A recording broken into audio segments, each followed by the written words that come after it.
بسم اللہ الرحمن الرحیم۔ حضرت ابراہیم علیہ السلام ابھی تک اولاد سے محروم تھے۔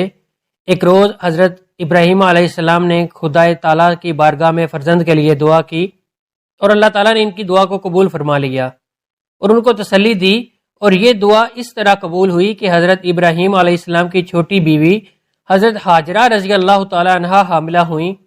بی بی حاجرہ رضی اللہ تعالیٰ عنہا کے ہاں بیٹا پیدا ہوا اور فرشتے کی بشارت کے مطابق اس کا نام اسماعیل رکھا گیا۔ حضرت حاجرہ کے بطن سے اسماعیل کا پیدا ہونا حضرت سارہ پر بے حد شاک گزرا۔ حضرت ابراہیم علیہ السلام کی پہلی اور بڑی بیوی قدیم سے گھر کی ملکہ، حاجرہ چھوٹی بیوی اور ان کی خدمت گزار، یہ سب باتیں تھیں جنہوں نے بشرا تقاضے کے پیش نظر اسماعیل علیہ السلام کی ولادت کو حضرت سارہ علیہ السلام کے لیے سہان روپ بنا دیا تھا۔ اس لیے سارہ علیہ السلام نے حضرت ابراہیم علیہ السلام سے اصرار کیا کہ حاجرہ اور اس کا بچہ اسماعیل میری نگاہ کے سامنے نہ رہیں، ان کو علیحدہ کسی جگہ لے جاؤ۔ حضرت ابراہیم علیہ السلام کو یہ اصرار بے حد ناگوار گزرا، مگر اللہ تعالیٰ نے ان کو مطلع کیا کہ حاجرہ اسماعیل اور تیرے لیے مصلحت اسی میں ہے کہ سارہ جو کچھ کہتی ہے اس کو مان لے۔ حضرت ابراہیم علیہ السلام حضرت حاجرہ علیہ السلام اس کے شیر خواب بچہ حضرت اسماعیل علیہ السلام کو لے کر چلے، اور جہاں آج کعبہ ہے اس جگہ ایک بڑے درخت کے نیچے زمزم کی موجود مقامات سے بلائی حصے پر اس کو چھوڑ گئے۔ وہ جگہ ویران اور غیر آباد تھی، پانی کا بھی نام و نشان نہ تھا۔ ابراہیم علیہ السلام نے ایک مشکیزہ پانی اور ایک تھیلی کھجور بھی ان کے پاس چھوڑ دی، پھر منہ پھیر کر روانہ ہو گئے۔ حضرت حاجرہ علیہ السلام ان کے پیچھے پیچھے یہ کہتی ہوئی چلی آئی کہ اے ابراہیم، تم ہم کو ایسی وادی میں کہاں چھوڑ کر چل دیے جہاں نہ آدمی ہے، نہ آدم ذات، نہ کوئی مونس و غم خوار ہے۔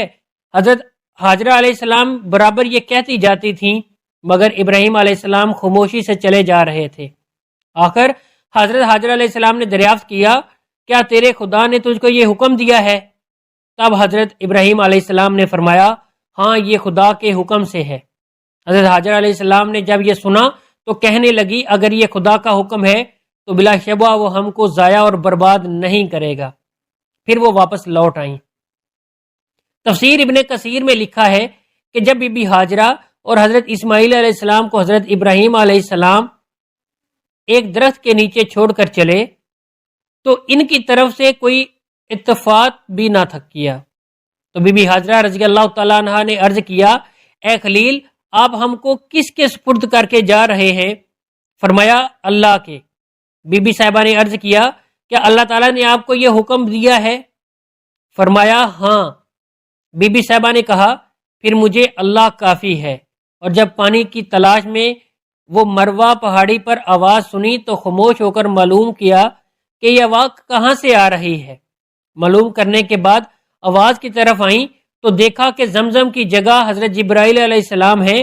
انہوں نے بھی بی بی صاحبہ سے پوچھا کہ تم کون ہو؟ بی بی حاجرہ نے فرمایا، میں حاجرہ ہوں، حضرت ابراہیم علیہ السلام کے لڑکے کی ماں ہوں۔ حضرت جبرائیل علیہ السلام نے کہا کہ اس بیابان میں حضرت ابراہیم علیہ السلام تم کو کس کے سپرد کر کے گئے؟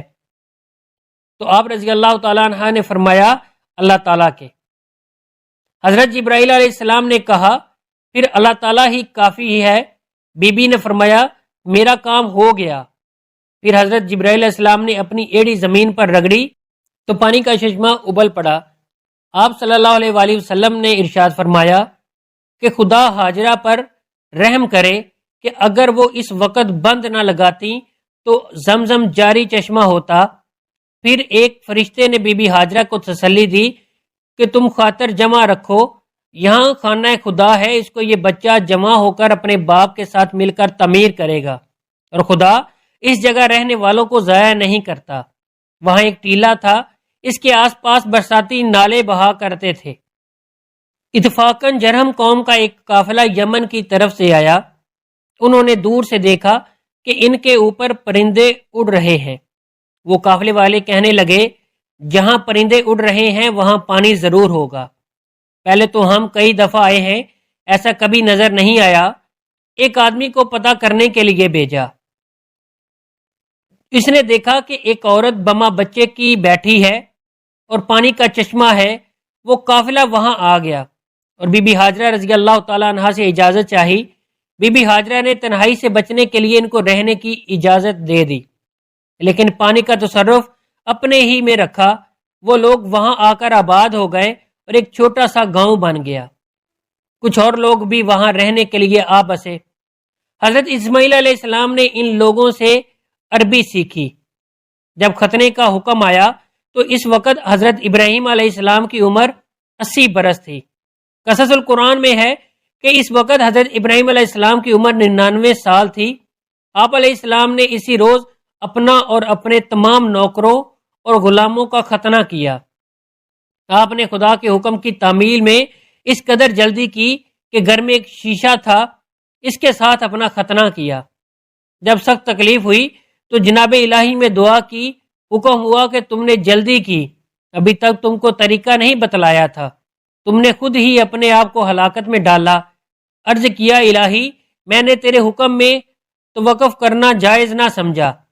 اور بحقی میں ہے کہ حضرت اسحاق علیہ السلام کا خاتمہ 7ویں روز کیا تھا، حضرت اسماعیل علیہ السلام کا 13 برس کی عمر میں کیا تھا، اور ہمارے پیارے نبی حضرت محمد صلی اللہ علیہ وآلہ وسلم نے حسنین رضی اللہ تعالیٰ عنہ کا ختنہ بھی 7ویں روز کیا تھا۔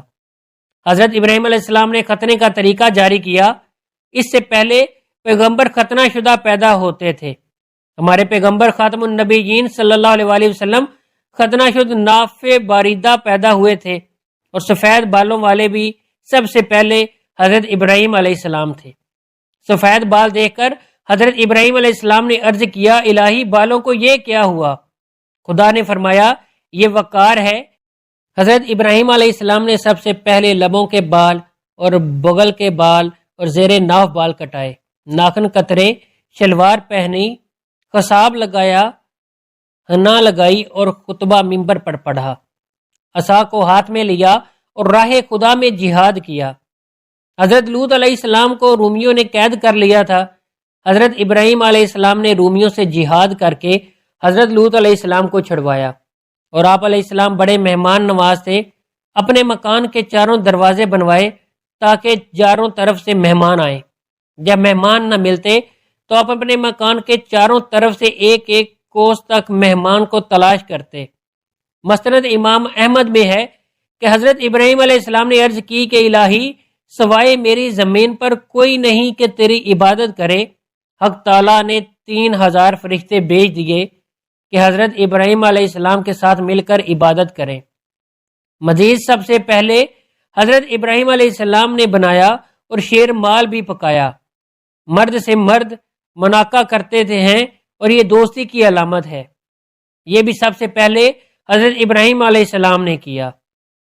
اللہ تعالیٰ سے دعا ہے کہ اللہ تعالیٰ ہمیں بھی تمام انبیاء اکرام کے نقش قدم پر چلنے کی توفیق عطا فرمائے، آمین۔ نیچے کمنٹ باکس میں ایک بار اللہ کا نام ضرور لکھیں۔ اگر آج کی ویڈیو آپ کو اچھی لگی ہو تو ہمارے چینل کو ضرور سبسکرائب کریں، اور ساتھ میں لگے ہوئے بیل آئیکن کو بھی دبا دیں۔